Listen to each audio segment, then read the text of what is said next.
Salam juara, bersama saya Panglima Juara Manusia 5 Kuadran. Sobat juara sekalian, sekarang kita ketemu di program Inspirasi Juara. Sebelah saya ini adalah seorang pengusaha hebat dari pensiunan sebuah perusahaan apa, Pak? Perusahaan teknik. Dan beliau setelah pensiun di 2018 kemudian membangun sebuah kegiatan entrepreneur, yaitu kandang domba yang terletak di desa apa nih, Pak? Pasir Tengah. Pancawati.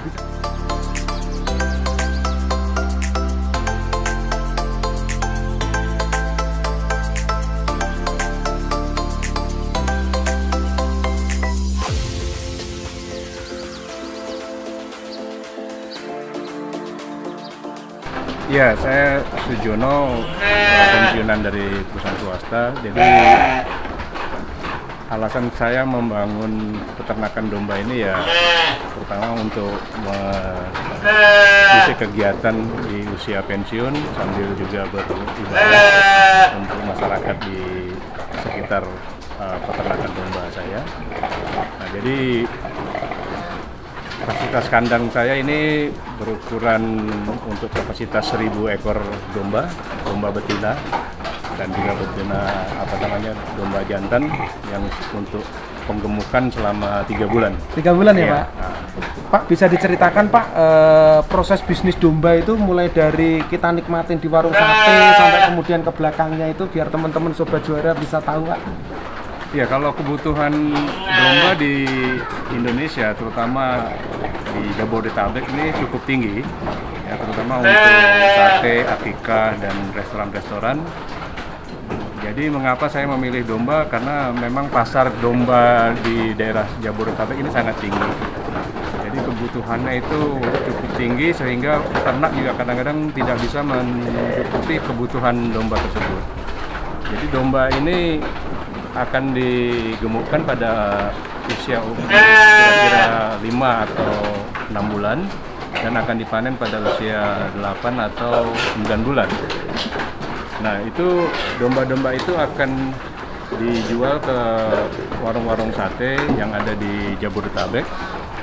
Nah, itu biasanya mereka itu akan mengambil langsung dari kandang saya. Ya, jadi kita sudah mempunyai pembeli yang pasti dan supplier yang pasti. Jadi kita hanya memelihara untuk menggemukkan supaya domba-domba itu sehat dan sesuai dengan syariah Islam.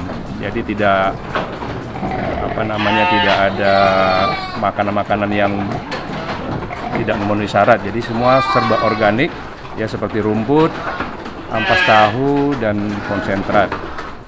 Jadi jangan dikhawatirkan bahwa domba-domba kita ini tidak sehat, karena itu juga akan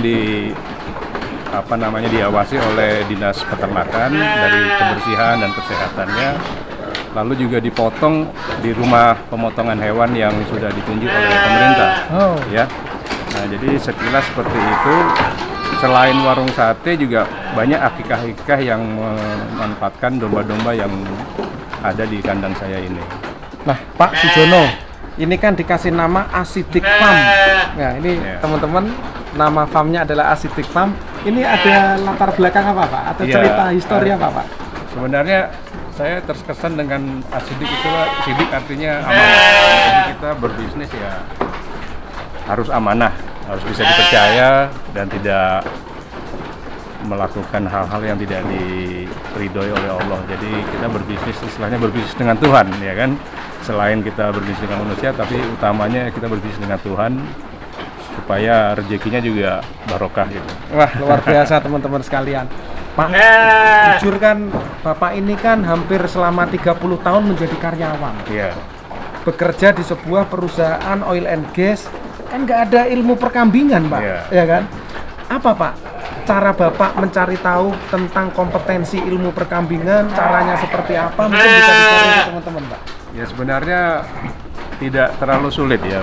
Kita banyak literatur dengan membaca, atau kita bertanya dengan para senior yang sudah duluan melakukan bisnis domba ini. Juga ada YouTube yang tersedia di di sosmed itu ya, yang bisa kita pelajari seluk-beluknya bagaimana. Ya tentunya memang pada saat belajar kita ada kesalahan-kesalahan yang kita lakukan, tetapi ya itu sebagai suatu pembelajaran. Katanya kalau orang sekolah aja keluar biaya, apalagi untuk berbisnis. Tapi kita mengeluarkan suatu biaya yang atas kesalahan yang kita lakukan untuk nantinya lebih baik kita melakukan pemeliharaan domba ini.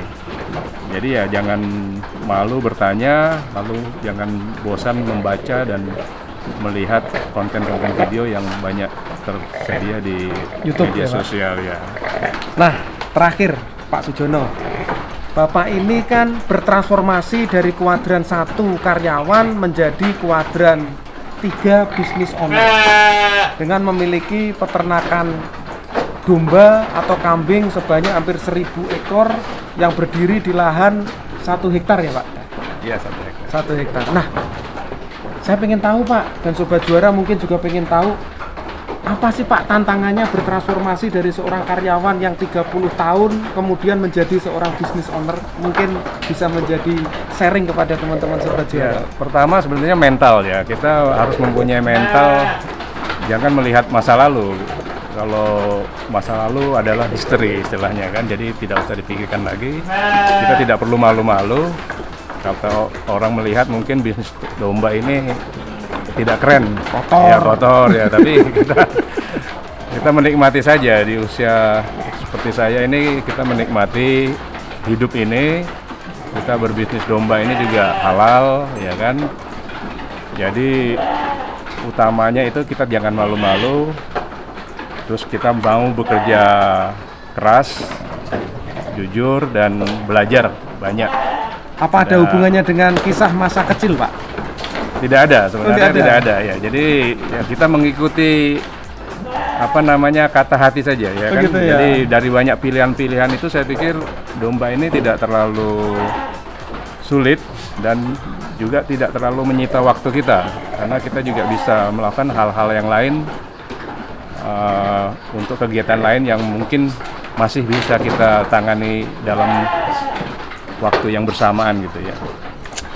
Oke, Sobat Juara, terima kasih banyak Pak Sujono atas waktunya. Semoga inspirasi Juara hari ini akan menjadi sesuatu yang bermanfaat buat para Sobat Juara.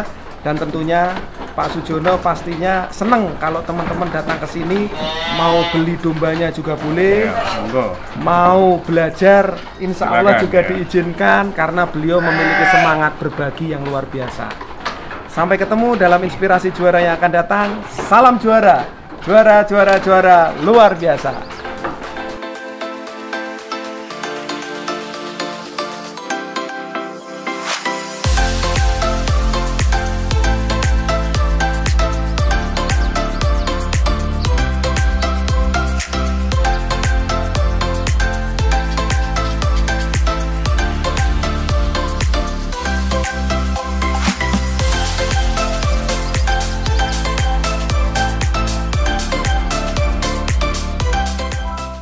Selalu semangat, pantang menyerah.